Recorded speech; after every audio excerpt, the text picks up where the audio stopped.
자, 다음은 그 JTBC 단독 보도를 한번 알아보도록 하겠습니다. JTBC 보도에 따르면 정보사가 그동안 야구 방망이, 케이블, 타이, 복면 등을 준비해서 고문을 기획한 정황이 있는데 알고 봤더니 자백 유도제라는 마약류 약물 투입까지 계획했다는 거예요. 예. 놀라운 건 민간인인 노상원이 이 자백 유도제 검토를 지시를 했고 현역 군인인 문상호가 또 그걸 지시해서 밑에 직원들이 출력을 해서 문상호 전 사령관에 줬다라고 폭로를 했고, 그러니까 보고 문서까지 만들었다는 거죠. 예. 그리고 이제 특검은 그러면 아마도 문상호가 노상원에게 보고했을 것으로 의심한다. 지금 여기까지 나온 거거든요. 예. 아, 어떻게 지금 그러니까 요즘 같은 시대에 맨 처음에 이 문제를 제기한 사람이 박선원 의원이었죠. 예. 근데 그때만 해도 그때 박선원 의원 이제 수도통합병원이나 이런 데다가 약물 확인하지 않았냐 예. 이렇게 얘기했을 때 아니 뭐 그렇게까지 했을까라는 생각하시는 했죠. 분들이 많았는데 네. 실제로 이제 이게 현실로 드러났고 문상호도 또 인정을 했고 그걸 검토했다라는 게 자료가 나오니까 발뺌할 수가 없었겠죠. 근데 이제 노상원이와의 관계에 대해서 이제 어떻게 나오는지만 남은 건데. 그러니까 이자들이 이 시민을 적으로 돌리려고 했다. 본인들의 권력을 유지하고 확장하기 위해서라면 사람들의 목숨 또 적법 절차 이런 것들은 다 거추장스러운 걸로 지금 간주했던 아주 끔찍한 자들이고 이런 자들이기 때문에 이렇게 내란까지 벌이지 않았나 하는 생각을 하게 될 수밖에 없죠. 그러면 그 자백 유도제를 통해서 선관위 직원들이 먹여가지고 이제 허위 거짓 진술을 이제 엮어내려는 거잖아요. 그것도 있고 뭐 선관위 뿐이겠습니까? 다른 사람들한테도 다 그걸 통해서 본인들이 원하는 진술을 하게 해서 저 같은 사람 간첩 만들려고 했겠죠 뭐. 예. 그 박선호 의원 그 방송을 보니까 그 굉장히 위험하다고 그러던데요. 그러니까 검토된 약물이 있는데 벤조디아제핀 이름도 어려운데 이 벤조디아핀은 알약으로 돼 있다면서요. 그래서 아주 쉽게 먹일 수 있어가지고 그냥 입에다가 넣어버릴 수 있다. 다른 거는 주사제인데 이 벤조디아제핀은 알약이 되는 거예요. 이게 말이 영화에서나 보던 진짜 뭐 이게 후진국에서 끔찍하게 고문할 적에나 쓰던 방법을 이렇게 한다는 거 보면 그러니까 지금 약물이 더 부각돼서 그런데 그 앞쪽에 보면은 이제 고문 방법까지 또 쫙 열거를 해놨거든요. 어떻게 하면 사람을 힘들게 해가지고 쉽게 말해서 이렇게 맛이 가게 할 수 있다 이런 것들을 다 해놓고 그 결론 부분에 가서 그 약물들을 써놨던데 정말로 얼마나 이게 비인간적인 범죄자들인지 이제 특검이 범죄단체 조직죄를 지금 적용하려고 한다고 그러잖아요. 그런 점들에 대해서도 괜히 그러는 게 아니다라는 증거들이 나오고 있는 것 같습니다. 이런 마약류를 쓰면은 중추신경에 악영향을 준다고 그럽니다. 아, 그렇죠. 사람을 바보로 만들어서 자기 원하는 대로 말하게 한다는 게 그게 신경이 멀쩡한 사람이 이렇게 말합니까? 더 놀라운 건 이런 자백 유도제 문건이 만들어진 게 24년 6월, 그러니까 계엄 선포 반년 전이라는 거예요. 그런데 우리가 알다시피 직위원 재판부가 이렇게 말을 했습니다. 윤석열 전 대통령의 내란 1심 선고에서 계엄을 불과 이틀 전에 결심했다라고 판단한다라고 했잖아요. 그러면 이 판단에 따르면 직위원의 그 1심 선고가 잘못됐다는 거잖아요. 당연하죠. 그리고 이제 얼마나 판단력에 문제가 있었나. 사실은 지금 이제 본격적인 얘기들이 나오고 있다고 하지만 과거에 나왔던 얘기만 봐도 그거를 뭐 하루 이틀 사이에 그 술 먹다가 결정한 게 아니라는 건 여러 군데에서 나오고 있었는데도 불구하고 그렇게 판단한다는 거는 대한민국의 법률가라는 자들이 얼마나 형식 논리에 갇혀서 자기 편한 세상에서 외따로 살고 있는가 또 이 사람들이 지향하고 있는 나라의 모습이라는 게 뭔가 이 사람들이 생각하는 법치주의라는 건 뭔가 이런 것들을 다시 되묻게 합니다.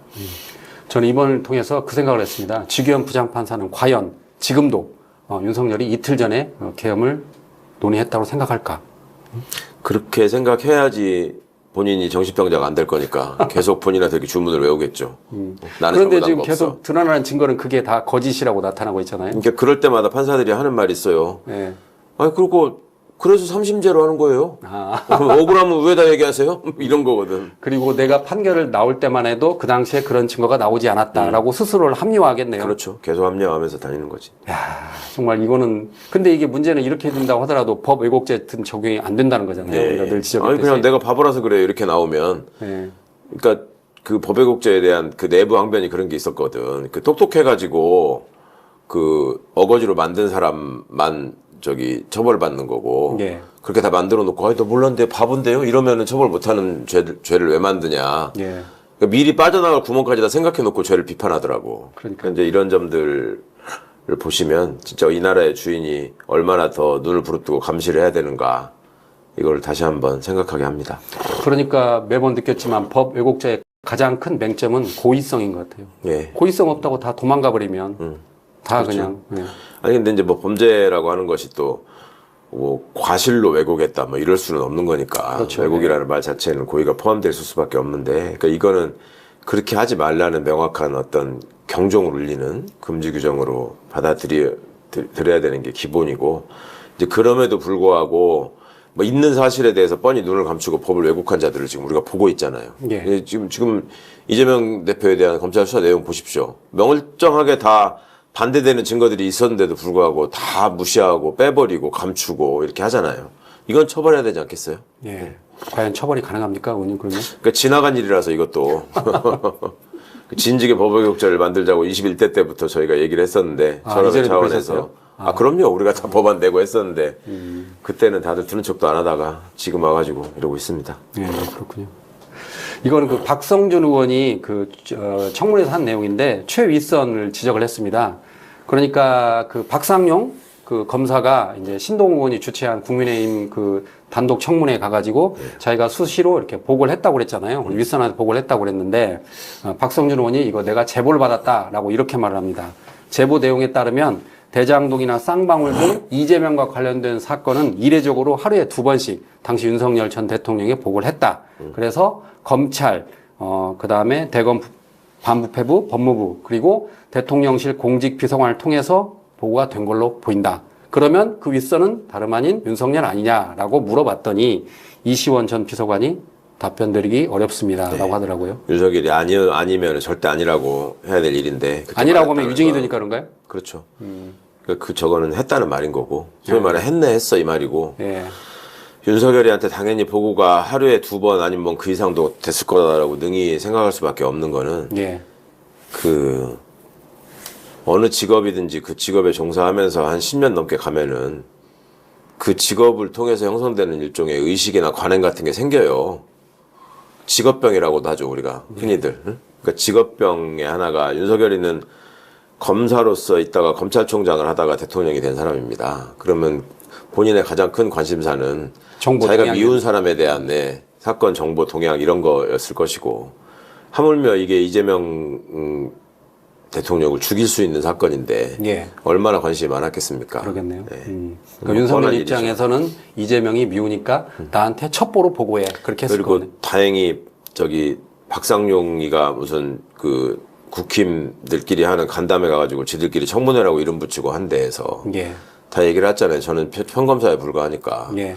부장, 차장, 검사장, 반부패부장, 검찰총장까지 다 보고된 건 내가 알고 있다. 예.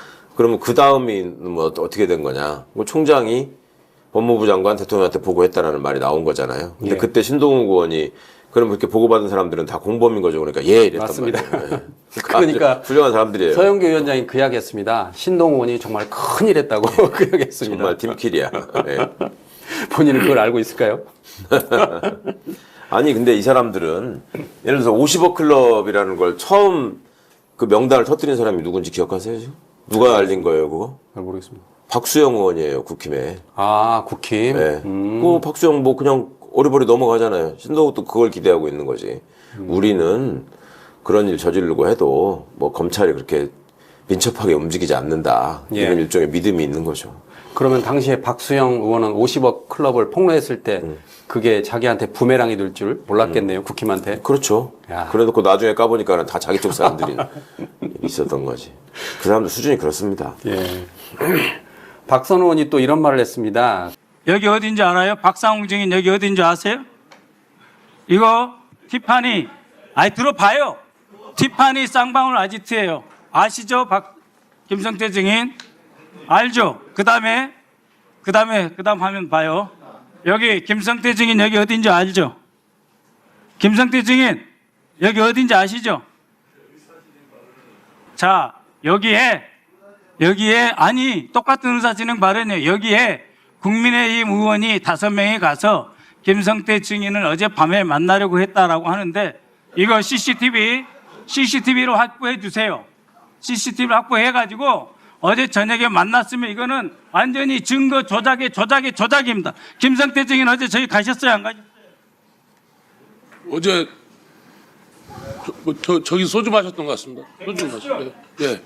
저도 정보고. 저 지인들하고 마셨습니다.